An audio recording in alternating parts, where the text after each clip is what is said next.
여러분 안녕하십니까? 7월 19일 금요일 넘치는 우리 교회 매일 묵상 시작하도록 하겠습니다. 오늘 본 말씀은 예레미야 34장 1절부터 7절까지 말씀입니다. 우리나라의 조선의 마지막 임금이 누구인지 아시죠? 예, 순종입니다. 순종 때까지가 우리나라의 이 조선 혹은 뭐 대한제국의 역사라고 보면 되죠. 그러니까 시드기야가 이 이스라엘의 유다의 마지막 왕이라고 생각하시면 됩니다. 이게 왜 헷갈리냐면 시드기야 이전에 끌려갔던 왕이 있었거든요. 여호야긴이 있었는데 이 여호야긴이 끌려가서 조금 더 살았어요. 그래서 여호야긴이 마지막 왕이 아니냐라고 하는 사람도 있는데 올라간 재위한 순서대로 치자면 시드기야가 마지막이 맞습니다. 그래서 남유다의 마지막 왕은 시드기야 이렇게 외워두시면 될 것 같아요. 오늘 그 시드기야에게 주시는 말씀이거든요. 아무리 예레미야가 하나님의 선지자라고 하더라도 왕에게 가서 무언가 이야기를 하는데 좋은 이야기가 아니라 나쁜 얘기를 하는 건 참 어려웠을 것 같거든요. 어쨌든 뭐 나라가 풍전등화의 위기에 있다 하더라도 왕은 왕이잖아요. 모든 권력을 가지고 있으니까요. 그 시드기야에게 가서 예레미야가 전하는 하나님의 메시지, 그게 오늘 본문 말씀이라는 것이죠. 1절 보십시오. 바벨론의 느부갓네살 왕과 그의 모든 군대와 그의 통치하에 있는 땅의 모든 나라와 모든 백성이 예루살렘과 그 모든 성읍을 칠 때에 말씀이 여호와께로부터 예레미야에게 임하여 이르시되 라고 이렇게 합니다. 느부갓네살 왕이 공격하는 거예요.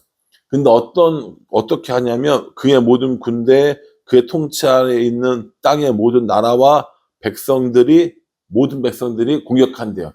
그러니까 이게 실제로 이런 건 아니거든요. 바벨론의 막강한 군사력 정도면요. 모든 나라, 모든 백성, 이게 안 와도 예루살렘을 충분히 함락할 수 있습니다. 그 정도는 아니지만 받아들이는 입장에서는 그 규모가 너무 어마어마했기 때문에 이렇게 표현을 하고 있는 거예요.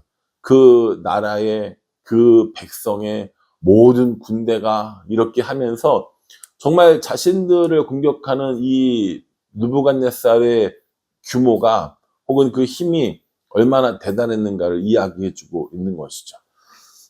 누군가 우리를 쓰러뜨리고 넘어뜨리기 위해서 최선을 다한다는 느낌을 받을 때가 있습니까? 야, 저 사람이 날 죽이려고 했구나. 아, 이 상황이 나를 넘어뜨리겠구나. 이 일로 인하여서 내가 끝장나겠구나. 라고 생각되어지신 적이 혹시 있으십니까? 그런 정도의 이런 충격을 말하는 거겠죠. 그러니까 이스라엘 사람들이 느낄 때 바벨론의 느부갓네살의 모든 군대, 모든 나라, 모든 백성들이 다 자신을 쳐들어오는 것 같은 그런 압박감을, 위기감을 느끼고 있을 때라는 겁니다. 그때 하나님께서 예레미야를 통하여서 시드기야에게 말씀해 주십니다. 2절에요. 이스라엘의 하나님 여호와께서 이와 같이 말씀하시니라. 너는 가서 유대의 시드기야 왕에게 아뢰어 이르기를 여호와의 말씀에 보라, 내가 이 성을 바벨론의 왕의 손에 넘기리니 그가 이 성을 불사를 것이라. 이렇게 이야기하라고 하는 겁니다. 아, 참 얼마나 곤란하겠어요. 사실일지라도 또 이 위기감이 있을지라도 하나님의 선지자면 기왕이면 좀 이길 거다, 보호해 주실 거다, 승리하게 해 주실 거다, 이런 얘기를 전하면 얼마나 좋겠습니까? 근데 그게 아니라 하기 힘든 말, 어려운 말, 남들에게 미움받을 말, 이런 이야기를 전하라고 하는 것을 볼 수 있습니다.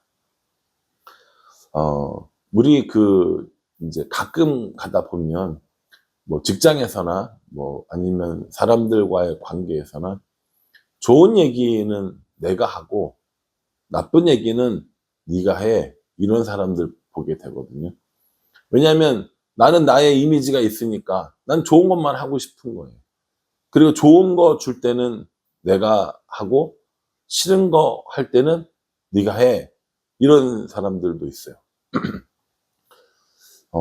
사회생활 하다 보면 그렇게 해야 될 때가 있겠죠. 뭐 모든 걸 다 부정하진 않겠습니다만서도 적어도 좋은 일이건 싫은 일이건 내가 전하든지 아니면 나쁜 일은 내가 책임질게 하는 이런 모습을 보여준다면 참 좋지 않을까라는 생각을 오늘 이 말씀을 읽으면서 해봅니다.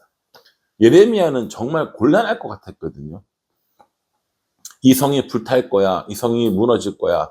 느부갓네살에게 항복해야 돼. 지금 이 얘기를 하고 있는 건데 얼마나 힘들었겠습니까? 그럼에도 불구하고 이 예레미야는 이것이 하나님의 말씀이니까 온전히 전하고 있는 모습을 보게 됩니다. 우리도 마찬가지예요. 하나님의 말씀이 옳다 하면 우리도 그 옳은 말씀을 전하는 겁니다. 하나님이 아니다라고 말씀하시면 아니라고 하는 그 말씀을 온전히 전하는 겁니다. 설교자인 저만 그렇다는 것이 아니라 세상을 살아가는 우리 모두가 그렇다라는 것이죠. 뭐 직장에서 혹은 뭐 가정에서 혹은 공동체에서 그렇게 막 할 수 있느냐라고 이야기하기 때문에 하나님께서 우리에게 주신 말씀이 있죠. 비둘기처럼 순결하고 뱀처럼 지혜로우라고 예수님을 통해서 우리에게 주신 말씀이 있는데요.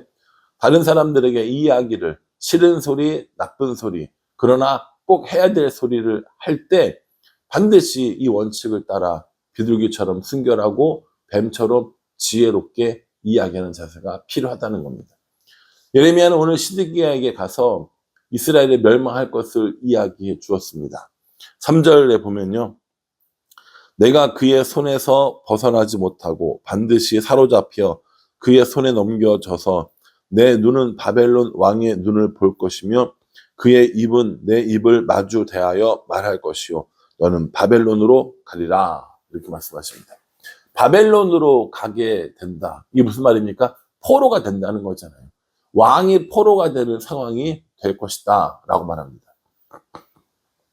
사실 이 시드기야는요 원래 이 바벨론 느부갓네살 왕에 의해서 왕이 된 사람입니다. 바벨론의 느부갓네살 왕이 침공해서 기존의 또 왕들을 폐위하고 이 시드기야를 올렸어요. 올리면서 뭐라고 얘기했겠습니까? 너 내 말 잘 들어. 이렇게 얘기를 했겠죠. 근데 이 시드기야는 그래도 바벨론을 이기고 싶었던 거예요. 자신들의 힘으로 이길 수 없었으니까 애굽에 도움을 요청을 했습니다. 그래서 이 시드기야는 친애굽 정책을 썼거든요. 바벨론 입장에서는 자신들이 왕위에 세워놨는데 자신들의 말을 듣지 않고 애굽과 손잡으려고 하는 이 시드기야가 보기 좋았겠어요? 나빴겠어요? 당연히 눈에 거슬렸겠죠. 그래서 이 시드기야를 잡아다가 결국 이 시드기야의 아들들을 시드기야 눈앞에서 다 죽이고 시드기야 자신도 눈이 뽑혀서 바벨론으로 끌려가는 그런 엄청난 이런 아픔을 겪게 되는 겁니다. 마지막 왕이 이렇게 처참하게 끌려가고 눈이 뽑힐 정도라면 이스라엘 사람들은 오죽했겠습니까? 나라가 완전히 멸망하게 된 거죠. 이렇게 이야기를 하고 나서 뭐라고 그랬냐면 그러나 시드기야야 네가 평안하게 죽을 거야. 칼에 죽지 아니할 거야. 후손들이 너를 그리워하며 이렇게 애통하며 애곡을 할 거야 라고 이야기를 해 주십니다. 받는 왕의 입장에서는 그래도 나은 선택일 수도 있잖아요. 근데 이게 전제가 있어요. 조건이 있어요. 바벨론에게 항복을 할 때의 이야기인 겁니다. 바벨론에게 항복을 하면 칼에 죽지 않고 평안히 죽게 될 것이고 나중에 후손들이 애곡도 해줄 거야. 그런데 만약에 이 바벨론에 항복하라는 말을 듣지 않으면 비참하게 포로로 끌려가서 죽게 될 것임을 말씀해 주고 있습니다. 참 하기 힘든 말, 하면 고통스러운 말들을 예레미야가 시드기야에게 전한 겁니다. 이 일로 인하여서 예레미야가 이렇게 시드기야에게 인정받고 격려받고 고맙다는 말을 들었을까요? 아니면 핍박받고 고난받는 일들이 있었을까요? 두말하면 잔소리 아니겠습니까? 이렇게 전쟁이 코앞으로 다가왔습니다. 그리고 6절과 7절 말씀은 그 전쟁이 시작되어지는 부분들을 이야기해 줍니다. 7절에 보면요. 그때 바벨론의 왕의 군대가 예루살렘과 유다의 남은 모든 성읍들을 쳤으니 곧 라기스와 아세가라 유다의 견고한 성읍 중에 이것들만 남았습니다. 이렇게 얘기합니다. 성이 두 개가 남았다는 거예요. 라기스와 아세가라고 하는 성이 남았다고 합니다. 이렇게 생각하시면 돼요. 여기 예루살렘이에요. 예루살렘. 위쪽이 북쪽이고 아래쪽이 남쪽이겠죠. 예루살렘이 여기 있으면 이 라기스라는 도시는 이스라엘의 남서쪽에 있었습니다. 남서쪽에 있었고요. 요 사이에 이 아세가라고 하는 도시가 있었어요. 예루살렘이 있었고 이 라기스는 약 23마일 정도 떨어진 남서쪽에 위치하고 있고요. 그리고 아세가는 요 사이 예루살렘으로부터 18마일 정도 되는 거리에 있었다고 합니다. 그런데 이 라기스가 무너지고요. 아세가가 무너지고 차례차례 그 성읍들이 무너지는 것이죠. 실제 역사에서도요. 이 라기스와 이 아세가는 마지막까지 바벨론에게 항전했던 최후의 성들이고요. 이 성들은 BC 587년에 함락되었습니다. 이스라엘 남유다의 멸망이 BC 586년이거든요. 그러니까 라기스가 무너지고 아세가가 무너지고 그리고 계속 쳐들어와서 예루살렘이 함락되었다라는 것을 알 수 있다라는 것이죠. 시드기야에게 전해진 이 예레미야의 말은요, 참 듣기 힘들고 전하기 힘든 말이었지만 결국 이 말에도 순종하지 않은 시드기야는요, 비참한 최후를 맞이하게 되는 겁니다. 우리도 성경을 읽다가 묵상을 하다가 설교를 하거나 혹은 들을 때 그 말이 참 싫은 말이 있어요. 아, 이거는 좀 이런 일이 안 생겼으면 좋겠다. 이건 듣고 싶지 않다. 그런 말들이 있거든요. 그리고 들었다 손 치더라도 절대 하지 않는 그런 일들이 있거든요. 말씀을 따르지 않는 일. 여러분들은 어떤 말씀이 그렇게 하기 힘들고 듣기 싫으세요? 여러 가지 많은 말들이 있지만 유독 지키기 어려운 말, 또 혹은 그 뭐랄까요? 듣고 싶지 않은 말, 들어도 못 들은 척 하고 싶은 말, 이런 얘기들이 있다라는 거예요. 저는 원수를 사랑하라. 원수를 사랑하라라는 이 말을 읽고 묵상할 때마다 참 괴로운 거예요. 왜냐하면 제 삶에 원수가 없겠습니까? 제 삶에 너무너무 싫어하는 사람이 없겠습니까? 없지 않거든요. 많지는 않지만 없진 않단 말이에요. 근데 그 말씀이 계속 뭐라고 그러냐면 원수를 사랑하라 이러는 거예요. 오른밤 치면 왼밤 돌려대라. 속옷을 달라고 그러면 겉옷도 줘라. 오리를 가져오는 신리를 가라. 이런 얘기들은 제 성품과 성향상 이 용납이 안 되는, 지킬 수 없는 이야기인 거예요. 시드기야도 아마 그랬을걸요. 어떻게 그럴 수가 있어. 우리 민족을 배반하는 건데 어떻게 항복을 해 하면서 자신이 할 수 있는 지혜를 다 짜낸 겁니다. 애굽의 힘을 빌려보고요. 여러 가지 등등등. 내일 이제 나오는 얘기도 거기에 이제 한 일환인 거고요. 그런데 우리가 기억해야 할 것은 하나님 말씀이 우리에게 유리하던 불리하던 온전히 지키는 것. 그게 순종이라는 것. 그걸 요구하신다는 것이죠. 내 입맛에 맞는 건 지키고 내 입맛에 맞지 않는 건 지키지 않는 것. 그게 아니라 내가 잘하던 못하던 그 말씀에 순종하고 그 말씀을 따르는 삶. 그걸 요구하신다는 거예요. 저도 압니다. 쉽지 않아요. 저도 못하고 있는 부분들이 분명히 있고요. 그러나 하나님께서 우리에게 요구하시는 것이 그거인 건 맞습니다. 그러니 우리가 잘 생각해 봐야 돼요. 내 마음에 좋은 것만 순종하는지 아니면 이렇게 시드기야처럼 듣기 힘들고 어려운 말까지도 순종하고 있는지 우리 스스로를 돌아봐야 하지 않을까라는 생각을 합니다.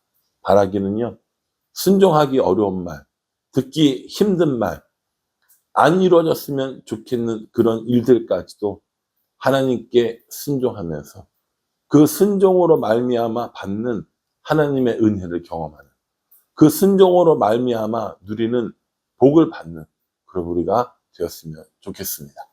이 말씀 꼼꼼히 묵상해 보시고요. 내가 순종하지 못하는 말씀들은 무엇이있는지 살펴보고 그 말씀에 순종하며 살아가는 저와 여러분, 우리 모두가 될 수 있기를 주님의 이름으로 축복합니다. 기도하겠습니다. 하나님, 듣기 힘들었을 시드기야, 전하기 힘들었을 예레미야를 살펴보았습니다. 그러면서 내 안에 하나님의 말씀에 순종하지 못하고 있는 것들도 생각해 보게 됩니다. 하나님, 말씀에 순종하는 삶을 살게 하여 주시고 입맛대로 순종하는 것이 아니라 말씀이기에 어떤 말씀이든지 순종하는 삶을 살아갈 수 있도록 우리 인도하여 주시옵소서. 예수님의 이름으로 기도합니다. 아멘. 오늘 말씀 묵상하시면서요, 곰곰이 생각해보고 또 우리들의 삶에 적용하는 그런 하루가 되기를 간절한 마음으로 기도하겠습니다. 감사합니다.